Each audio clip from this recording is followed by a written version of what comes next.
فعبوا قاعدة الموجي علمي فرسمة كيني فعبوا قاعدة الموجي علمي فرسمة كيني كوري وهجوشا فرتانا وهيسيستي انت الكينو فايدو فلني وحصوصار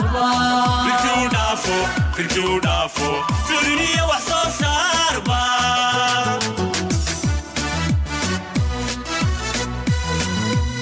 الله فحنا قارنكينا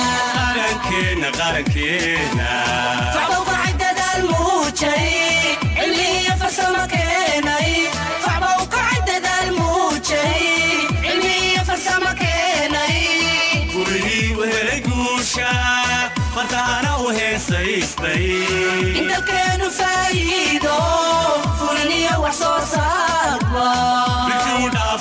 في الجودافو فلني وحصوصار با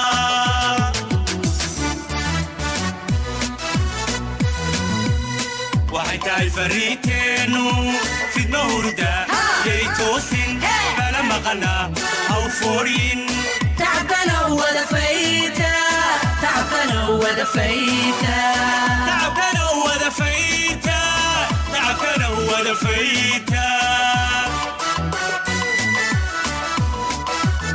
وحيتاي فريتينو في النهوردا ييتوسين بلا مغنى أو فورين تعبنا ودفيتا تعبنا ودفيتا تعبنا ودفيتا تعبنا ودفيتا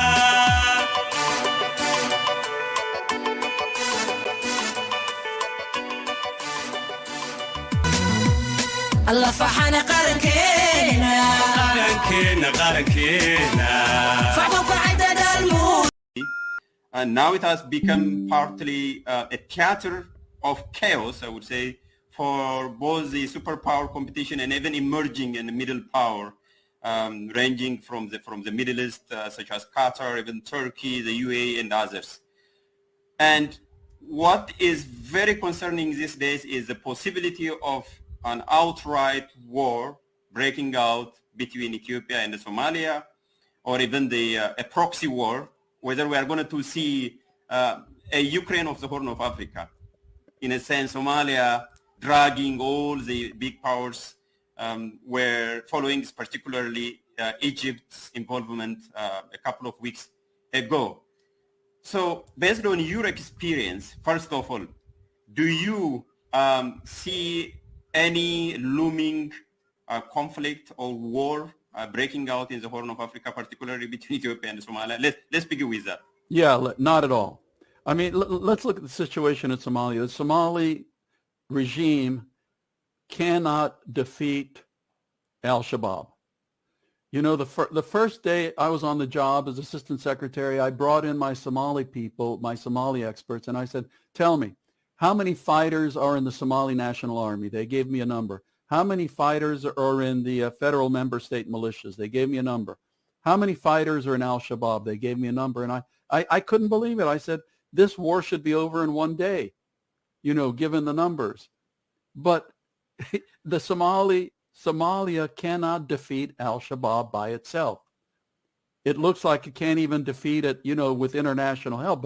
But how can anybody think that Somalia is going to war against Ethiopia when it cannot even defeat its own, you know, internal extremist enemies? I mean, Ethiopians have been in Somalia helping the Somali government.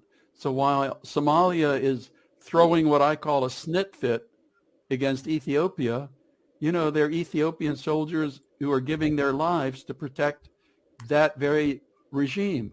It is beyond ridiculous. You know, if Somalia spent its energy and time on trying to create a stable and prosperous state instead of worrying about what the other people are doing, then we would be so far ahead.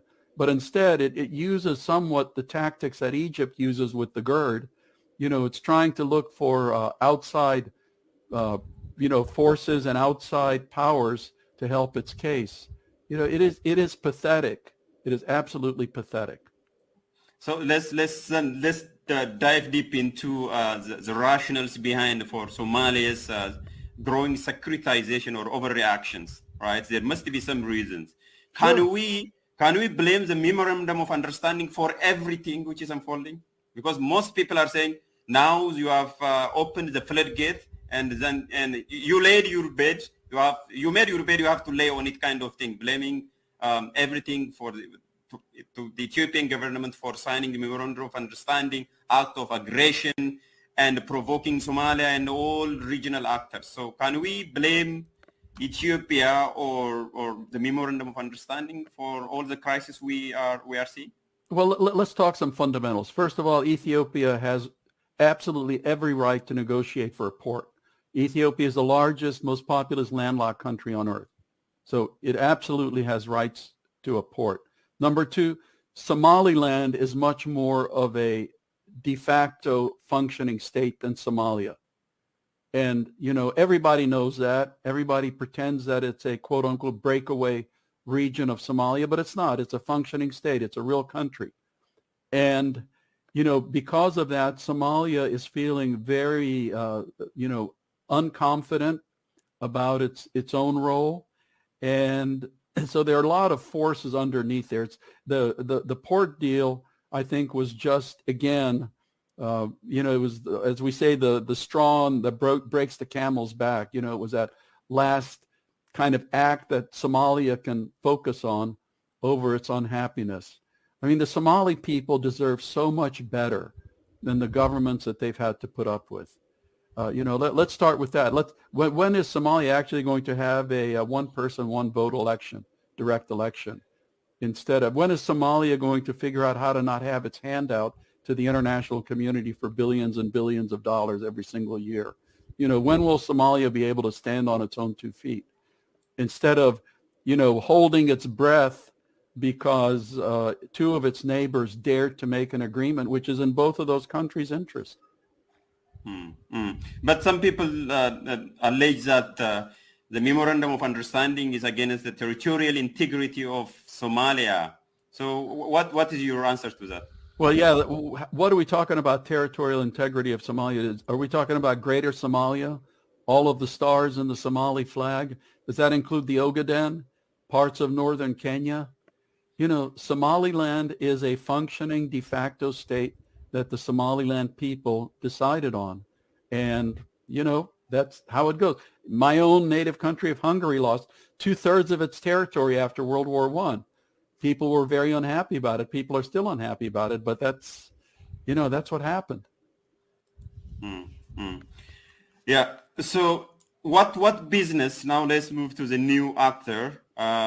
What business does Egypt has in Somalia, and in what ways Ethiopia's national interest, is affected by the involvement of the Egyptians in Somalia? And do you believe that the way Ethiopia reacted was justified? Well, I think, you have these 2 countries that have grievances against Ethiopia, Egypt because of the GERD, Somalia because of the potential port deal with Somaliland. So, what do they say, that the enemy, that's the one thing that the 2 of them have in common, that they're very unhappy with Ethiopia. So, that's what they're going to do. And, Ethiopia, it's like having 2 mosquitoes, flying around your face. Ethiopia, I think, is going to do what the Ethiopians believe is in their national interest, and they're not going to let all of this noise bother them very much. Great. And then, so now with the involvement of Egypt and the other actors, to what extent we can see the invisible hands of the great powers in here, and the great powers or middle powers or emerging powers? Is it just only the making of Somalia, or Somalia is being somehow, both Somalia and Ethiopia are being used as a pawn? I think to a certain extent, they are being used as chess pieces.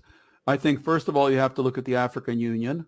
The African Union has some states in it that are very concerned with recognition for Somaliland because of what that would mean for their own internal struggles. I mean, you have Cameroon with Ambazonia. You have still the Biafrans in Nigeria, being somewhat unhappy. So you have countries like that. So the Africa Union would just like to maintain the status quo. So they are there. And then there are other countries that are very interested in various things. Look at Turkey and Somalia's potential oil reserves both offshore and onshore. You have the United Arab Emirates that has interests, very keen interests in the Horn of Africa region. And then others, Djibouti, of course, with this, I had to laugh with this recent offer by Djibouti, to give Ethiopia a port, which is I could say, which is punching over its weight. When people ask me about Djibouti, I say, think about a hotel, and the president of Djibouti is like the hotel keeper that has to keep all of the guests very happy. That's why you have the Chinese military base, the U.S. military base. I think France is there, Italy is there. Everybody's there. So. Except its neighbor, Ethiopia. Everyone is welcome to establish their own base, military base. Although the president speaks Amharic, not only